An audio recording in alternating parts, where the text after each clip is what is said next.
جائیداد کے پیچھے بھائی بھائی سے ناراض ہوتا ہے کہ نہیں ہوتا؟ مال کمانے کے لیے اولادیں باپ کا گریبان پکڑتی ہیں، باپ کا گریبان پکڑتی ہیں. ایک بالش زمین پہ لڑائی ہوتی ہے اور خاندان کے خاندان اجڑ جاتے ہیں، برادری کی برادری برباد ہو جاتی ہے ایک بالش زمین کے پیچھے. ہم بہت خسارے کے اندر جا رہے ہیں، بہت خسارے کے اندر جا رہے ہیں. ہر گھر کے اندر لڑائی ہے. بھائی بھائی ایک چھاتی کا دودھ پینے والا ایک دوسرے کا چہرہ نہیں دیکھتا. ایک آنگن میں کھیلنے والے وہ بات کرنا گوارا نہیں کرتے. بھائی بہنوں سے ناراض، بہنیں بھائیوں سے ناراض، ماں باپ اولاد سے تنگ، اولاد ماں باپ سے تنگ، رشتہ داریاں ٹوٹی ہوئی ہیں. کل قیامت کے دن رشتہ داری کے بارے میں ضرور پوچھا جائے گا، صلہ رحمی کے بارے میں ضرور پوچھا جائے گا، اخلاق کے بارے میں ضرور پوچھا جائے گا، کردار کے بارے میں ضرور پوچھا جائے گا. ہم جن چیزوں کے پیچھے لگے ہوئے ہیں نا، ان میں فائدہ کچھ بھی نہیں ہے. بھائیوں، اپنے رشتہ داری کو جوڑیں، اپنے آپ کو جوڑیں. اللہ نے جس کو جتنا دیا مت اس سے حسد کریں، وہ اللہ کی تقسیم ہے. اگر حسد کرنا ہے تو ادھر کریں. کاش ہم دین سیکھنے والے بن جائیں. اور دوسری بات، آپ علیہ الصلوۃ والسلام نے فرمایا اگر حسد کرنا ہے پھر اس بندے کو دیکھو، آتاہ اللہ مالا، اللہ نے اسے بہت مال دیا ہوا ہے، فَهُوَ يُنْفِقُهُ آنَاءَ اللَّيْلِ وَآنَاءَ النَّهَارِ، وہ دن رات اس مال کو خیر کے کاموں میں خرچ کر رہا ہے. دن رات، دن رات خیر کے کاموں میں خرچ کر رہا ہے. کسی فضول جگہ پہ خرچ نہیں کر رہا، اپنی چاہت پہ خرچ نہیں کر رہا، خیر کے کاموں میں خرچ کر رہا ہے. سخی ہے، جہاں کسی غریب کو دیکھتا ہے اس کے در پہ پہنچ جاتا ہے، اس کا دروازہ کھٹکاتا ہے. کوئی مسئلہ ہے، کوئی پریشانی ہے، کوئی ضرورت ہے، اس کی ضرورت کو پورا کرتا ہے. کسی کو دوائی کی ضرورت ہے، اس کو دوائی لے کے دیتا ہے. کسی کی حاجت ہے، اس کی حاجت کو پورا کرتا ہے. غریبوں کا خیال کرتا ہے، مسکینوں کا خیال کرتا ہے، ضرورت مندوں کا خیال کرتا ہے، بیواؤں کا خیال کرتا ہے، یتیموں کا خیال کرتا ہے. وہ اپنے مال کو خوب خرچ کرتا ہے، اللہ کی راہ میں خرچ کرتا ہے. یہ لازمی سی بات ہے مدرسہ بنا، یہ بھی آپ لوگوں میں سے مخیر حضرات ہوں گے جنہیں اللہ نے مال دیا، انہوں نے خرچ کیا تو یہ مدرسہ بنے، آپ لوگوں کے تعاون سے بنا. تو ان لوگوں کے بارے میں اللہ کہتا ہے کہ جن کو اللہ نے مال دیا ہو اور وہ اپنے مال کو خوب خرچ کرتے ہیں اللہ کے راہ کے اندر، اللہ کے راستے کے اندر خوب خرچ کر رہے ہیں، تو حسد کریں، رش کریں کہ کاش اللہ مجھے بھی مال دیتا اور میں بھی اسی طرح اللہ کے راستے میں لوٹا. آپ علیہ الصلوۃ والسلام کے پاس فقراء لوگ آئے، فقراء لوگ اور مہاجرین آئے کہ اللہ کے نبی، یہ جو مالدار لوگ ہیں نا یہ اجر میں ہم سے آگے بڑھ گئے ہیں. آپ علیہ الصلوۃ والسلام نے فرمایا کیسے آگے بڑھ گئے ہیں؟ کہا کہ ہم بھی نماز پڑھتے ہیں، وہ بھی نماز پڑھتے ہیں، ہم بھی روزے رکھتے ہیں، وہ بھی روزے رکھتے ہیں، لیکن وہ تیری راہ میں صدقہ دیتے ہیں، ہم نہیں دے سکتے. وہ خرچ کرتے ہیں، ہم نہیں دے سکتے. تو آپ علیہ الصلوۃ والسلام نے فرمایا میں آپ کو ایسی بات نہ بتاؤں، ایسے کلمات میں آپ کو سکھاتا ہوں، اگر آپ ان پہ عمل کر لیں گے تو جو آپ سے آگے نکل گئے آپ ان کو بھی پا لیں گے، اور جو آپ سے چھوٹ گیا اس کو بھی آپ حاصل کر لیں گے. صحابہ نے فرمایا ضرور بتائیں. تو آپ علیہ الصلوۃ والسلام نے فرمایا ہر نماز کے بعد 33 دفعہ سبحان اللہ، 33 دفعہ الحمدللہ اور 33 دفعہ اللہ اکبر یہ پڑھ لیا کریں تو آپ ان کے اجر کے برابر ہو جائیں گے. تو کہا ٹھیک ہے. تھوڑے عرصے بعد پھر وہ مہاجرین اور مساکین اور فقراء اللہ کے نبی صلی اللہ علیہ وسلم کی خدمت میں حاضر ہوئے کہ اللہ کے نبی، جو آپ نے ہمیں وظیفہ بتایا تھا نا، تسبیحات بتائی تھی، وہ مالداروں کو پتہ چل گیا، وہ بھی کرنا شروع ہو گئے، وہ بھی کر رہے ہیں، اب کیا ہوگا؟ تو آپ علیہ الصلوۃ والسلام نے فرمایا یہ اللہ رب العزت کی عطا ہے، اللہ جس کو عطا کرے، ذالک فضل اللہ یؤتیہ من یشاء، جسے اللہ دے دے. تو کہنے کا مقصد یہ ہے کہ دو ہی چیزیں ہیں، قرآن اس کو سیکھیں، قرآن والوں جیسا بننے کی کوشش کریں، اور دوسرا اللہ نے اگر آپ کو مال دیا ہے تو اسے نیک کاموں میں خرچ کریں, اللہ کی راہ میں خرچ کریں.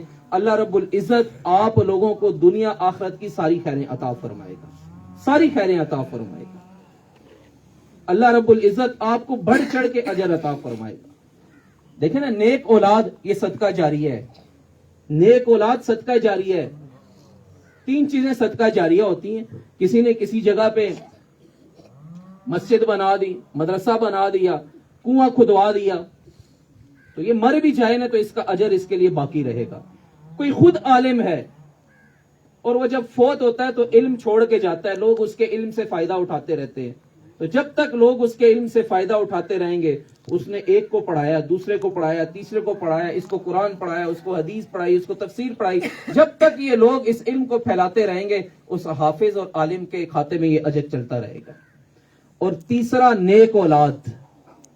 ماں باپ فوت بھی ہو جائے نا تو یہ اولاد جب بعد میں ہاتھ اٹھا کے ان کے لیے دعا کرتی ہے نا, تو یہ اولاد کا مانگنا, نیک اولاد بذات خود صدقہ جاری ہے. اس لیے بھائیو اپنی اولاد کو نیک بنائیں, نیک بنائیں. اس پورے علاقے کے اندر, پورے علاقے کے اندر, آس پاس کے علاقوں کے اندر بھی کوئی ایک گھر بھی ایسا نہ ہو, ایک گھر بھی ایسا نہ ہو جس گھر کے اندر کوئی بچہ حافظ قرآن نہ ہو.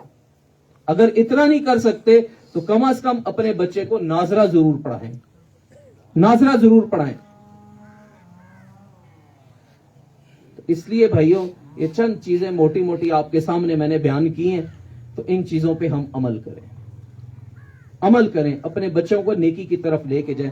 جب اولادیں بڑی ہوتی ہیں نا, نافرمان ہوتی ہیں, پھر ماں باپ سر پکڑ کے بیٹھ جاتے ہیں کہ یہ کیا ہوا, یہ ہمارے ساتھ کیا ہوا, ہم نے خود انہیں اس راستے پہ لگایا. اگر ہم اولاد کو نیک بنائیں تو وہ فرما بردار رہے گی اور مرنے کے بعد بھی ہمارے لیے ہاتھ اٹھا کے دعا کرے گی. اور بھائیو اس کے ساتھ آخری بات, ہم اپنے اخلاق اچھے کر لیں. میں زبان سے کسی کی غیبت نہ کروں, میں کسی کی چغلی نہ کروں, میں کسی کی پگڑی نہ اچھالوں. ان آنکھوں کو دوسرے کے عیب دیکھنے سے میں بند کر لوں, کسی کا میں عیب نہ دیکھوں, ان آنکھوں کو میں بند کر لوں. میں اپنے عیب دیکھوں, کسی دوسرے کے عیب نہ دیکھوں. کہتے ہیں جو کسی کے عیب دیکھتے دیکھتے مر جاتا ہے اسے مرتے وقت توبہ نصیب نہیں ہوتی. ہم اپنے آپ کو ٹھیک کر لیں, یہی بڑی بات ہے. ہم لوگوں پہ کیوں نظریں جمائے بیٹھے ہوئے ہیں, دوسروں کی طرف میری انگلی کیوں اٹھتی ہے, دوسروں کے بارے میں میری زبان پہ کیوں تذکرہ آتا ہے. اس لیے میں اپنی زندگی سے غیبت کو نکالوں, چغلی کو نکالوں, دوسرے کے عیب دیکھنے سے اپنی آنکھوں کو بند کر لوں. میری مجلس میں میری زبان سے کسی کی غیبت نہ ہو, میری آنکھیں کسی کا عیب نہ دیکھیں, میرے دل میں کسی کی برائی نہ ہو. وہ ہے نا, المسلم من سلم المسلمون من لسانه ویدی. مسلمان صحیح معنوں کے اندر مسلمان ہے ہی وہ ہے جس کی زبان سے اور جس کے ہاتھ سے دوسرا محفوظ ہو. جس کی زبان سے اور ہاتھ سے دوسرا مسلمان محفوظ ہو. صحیح معنوں کے اندر مسلمان ہی وہ ہے. اگر ہماری زبان بے لگام ہے, اس پہ لگام ہی نہیں ہے, جو منہ میں آتا ہے ہم بول دیتے ہیں, تو یہ ہمارے لیے ہلاکت کی بات ہے, ہلاکت کی بات ہے. لوگ ہم سے چھپتے پھرتے ہیں, لوگ ہم سے بات کرنا گوارا نہیں کرتے. لوگ اگر ہم سے ڈرتے ہیں کہ یار یہ بڑا بد اخلاق انسان ہے, اس سے بچ کے رہو, بس بچ کے رہو اس سے, تو میری ہلاکت کے لیے یہی کافی ہے. اور دوسرا بھائیو اس کے ساتھ میں نیت کروں کہ میں اپنی زندگی سے جھوٹ کو نکالوں گا, میں اپنی زندگی سے دھوکے کو نکالوں گا, میں اپنی زندگی سے خیانت کو نکالوں گا. نہ میں جھوٹ بولوں گا, نہ میں دھوکہ دوں گا, نہ میں کسی کے ساتھ خیانت کروں گا کبھی بھی اپنی زندگی کے اندر. یہ دیکھیں اللہ کے نبی کی 4 صفات ہیں جو یوں بالکل ہائی لائٹ ہوئی ہیں. ایک صادق اور امین, وہ نبوت سے پہلے بھی اللہ کے نبی صادق اور امین تھے, لوگ آپ کے پاس امانتیں رکھواتے تھے. اور دوسری 2 صفات کہ مغتاب احد ولا ينتقم لنفسه, اللہ کے نبی نے ساری زندگی کسی کی غیبت نہیں کی اور ساری زندگی اپنی ذات کے لیے کسی سے انتقام نہیں لیا, اپنی ذات کے لیے. تو یہ 4 صفات ہم اپنے اندر پیدا کر لیں, ہماری دنیا بھی اچھی ہوگی, ہماری آخرت بھی اچھی ہوگی. ایک صحابی ہے ابو دجانہ, حضرت ابو دجانہ رضی اللہ تعالیٰ عنہ. وہ جب اس دنیا سے جانے لگے نا وہ کہنے لگے لوگوں میری بخشش کا جو سب سے بڑا عمل ہے نا کہ مجھے یقین ہے اس پہ کہ اس عمل کی وجہ سے اللہ مجھے ضرور جنت میں داخل کرے گا. حالانکہ صحابہ تو سارے کے سارے بخشے بخشائے ہیں, اللہ ان سے راضی ہے, اللہ سے راضی. اور یہ وہ صحابی ہیں جو جنگ احد کے اندر, جنگ بدر کے اندر اور جنگ خندق کے اندر ہر حال کے اندر اللہ کے نبی کے ساتھ, یہ وہ صحابی ہیں. تو لوگوں نے سمجھا یہ ابھی کہیں گے بدر میرا سب سے بڑا عمل ہے, یہ کہیں گے احد میرا سب سے بڑا عمل ہے. لیکن ابو دجانہ رضی اللہ تعالی نے فرمایا لوگوں دو عمل ہیں, ایک میں نے ساری زندگی اس زبان سے کسی کی غیبت نہیں کی, کسی کو تکلیف نہیں دی, اور دوسرا میرا دل ساری انسانیت کے لیے صاف ہے, اس دل میں کسی کی نفرت نہیں ہے. یہ دو کام ہم بھی کر لیں, سب کے ساتھ ہمدردی والا معاملہ ہو, سب کے ساتھ عزت والا معاملہ ہو, سب کے ساتھ خیرخواہی والا معاملہ ہو, ہم کسی سے ناراض نہ ہو, ہم کسی سے لڑے ہوئے نہ ہو, ہمارا کسی سے جھگڑا نہ ہو, ہم کسی کو تکلیف نہ دے. بھائی یہ چند موٹی موٹی باتیں ہیں, ان کو ہم اپنی زندگی میں شامل کر لیں تو ہماری دنیا بھی اچھی بنے گی اور ہماری آخرت بھی اچھی بنے گی. جو کچھ کہا سنا اللہ رب